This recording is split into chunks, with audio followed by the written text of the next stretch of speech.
Good morning. Welcome to 30 Days of Transformation. I'm glad you're here. Today's day 22, and feel free to leave a comment or a like just so I know that you were here.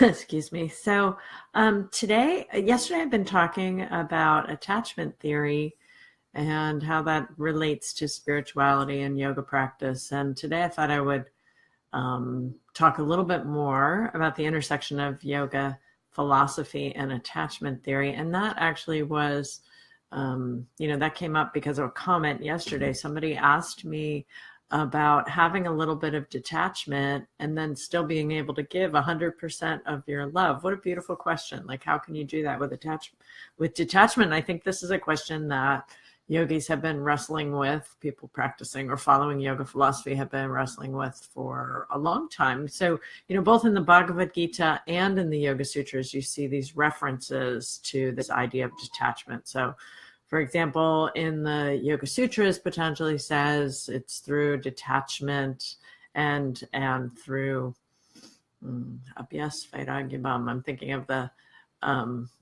Yoga Sutra. It's through practice and detachment that we're able to make shifts, he says.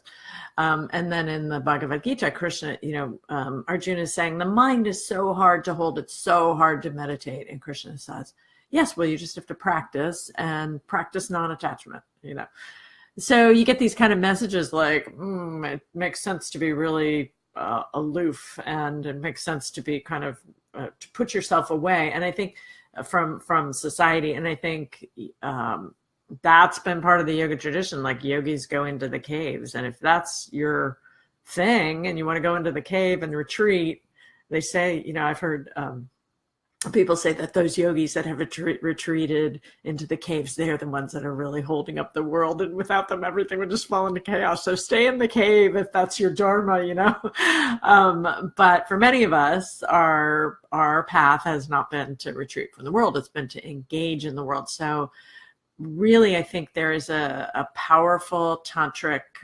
teaching that can be helpful to understand this engagement in the world. But first, I want to tell you some stories, because I was in India many years ago, and I met a monk, and I asked him this exact question. I was like, how do you be in the world and stay aloof from the world? And he said, well, I don't know how you do that, but I'll tell you some stories.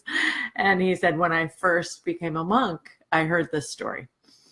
And so this monk was living in an ashram, and one day the village people came, and the man from the village said, my daughter gave birth to this baby, and she told me that you fathered it, so take this baby. And so he said, and he took the baby and said, so be it.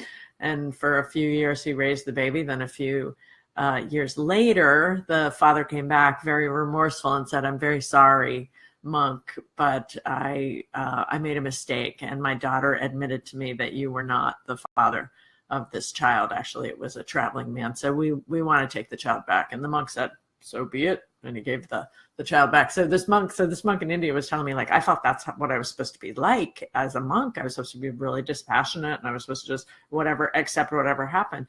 He said, but as I started to grow and change, I realized that maybe that's not the way it should be. And so then I heard this other story, and I realized that's the kind of monk that I want to be. And so the other story he told me was, one time there was a monk living in an ashram, and he heard a knock on the door. And when he went to the door, he opened it and he saw a basket. And in the basket was a beautiful baby girl. So he took the baby in, and he started to take care of her, and he raised her up.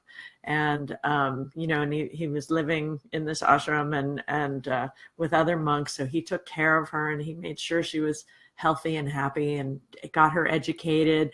And as she grew up, she, became 16 years old. And then the knight in shining armor came. I don't know why the knight in shining armor was in India, but came riding along and said, I want to marry this woman. And the monk said, oh yeah, I realize it's time for her. And she would like to marry you. And so they ride off into the sunset and live happily ever after. And as they're riding off, the monk realizes he has tears coming down his face, and he went to the abbot, or the head guru guy at the monastery, and he said, even after all these years of practice, why am I crying? As she's leaving, I should be more dispassionate. And the abbot said, my dear child, as long as you are in this human body, you will always experience human emotions, and you should be experiencing human emotions, And so anyway, this monk was telling me the story, and he said, and I realized that's the kind of monk I want to be. I want to be able to experience pleasure and pain and joy and sorrow and the whole spectrum of human emotions, and still be a renunciate and a spiritual seeker, and a person that has devoted their life to the divine. So then I started to explore a little bit more this idea, because of course I study attachment theory and a lot of mental health theories, and I thought, what is this very ancient conflict between wanting to be dispassionate and then wanting to be human? How do we resolve that? And my answer came through the studies of Tantra, as I said. So I put these 3 bullet points down for today.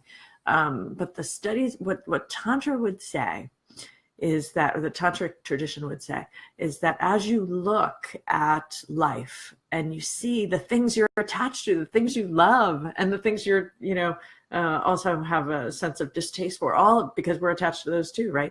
So as you walk through life and you understand these things and these people that you're attached to, the only solution really is to adopt, is to put on your lenses or your glasses of oneness, is to adopt this vision that we were talking about yesterday of seeing everything through the eyes of oneness, of driving with the divine, brahmacharya, driving with the divine. And it's through that practice that then we start to see that there's this intrinsic, eternal presence within everything.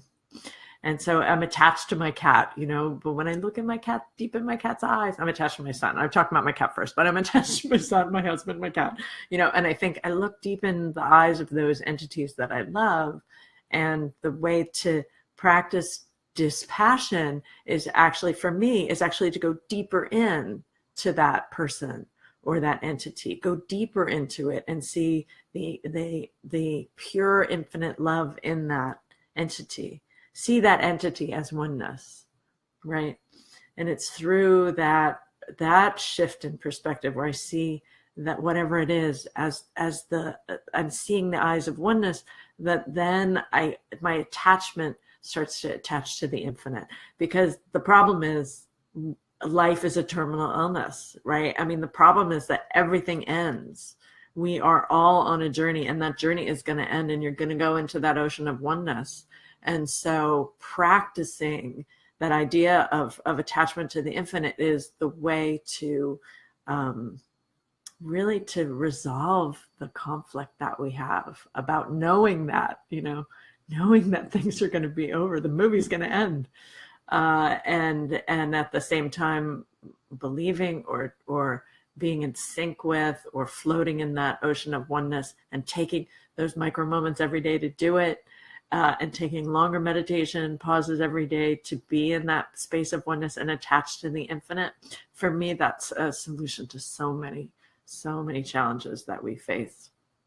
So my suggestion of practice for today is to put on the glasses of oneness, try it for yourself, attach to the limitless, however it comes to you. It might be just like this feeling of sweetness. It may have it be a specific deity for you. There might be a prayer or a mantra that tunes you into it. So be creative, be open, let that creativity part of yourself be present. And then if you would, I would suggest leave a comment and see how it works for you. And so for me, this is what resolves that ancient yogic conflict between detachment and attachment. It doesn't have to be a polarity. In fact, there's a way right through the heart of it. So thank you so much for being here, and I'll talk to you tomorrow. Namaste.